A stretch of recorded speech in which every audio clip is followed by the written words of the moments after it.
Hello everyone, welcome to Rani Creation. ඉතින් අද නම් හරිම කම්මැලි දවසක්. ඉතින් මට හිතුණා අද රස්මරස චීස් කේක් එකක් හදන්න.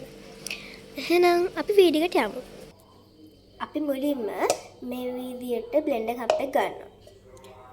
ඊට පස්සේ බිත්තර 3ක් දාන්න ඕනේ. ඊට පස්සේ පිටි මේස හැන් 3ක්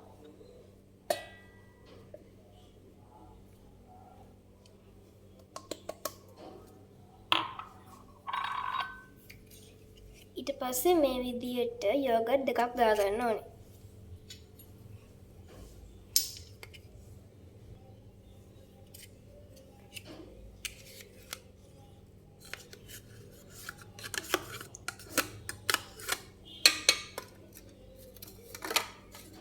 ඊට පස්සේ බේකින් පවුඩර් තේ හැඳි එකක්.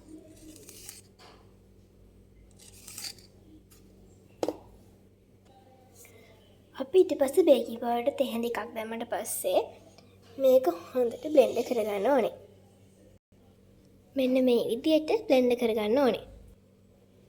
බ්ලෙන්ඩ් කරාට පස්සේ මෙන්න මේ වගේ බැට් එකක් එන්න ඕනේ.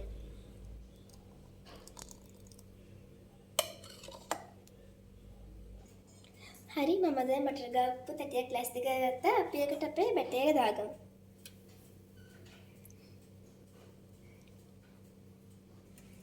අපි දැන් මේක oven එකේ CC සංසය 180ට විනාඩි 15ක් බේක් කරගන්න ඕනේ.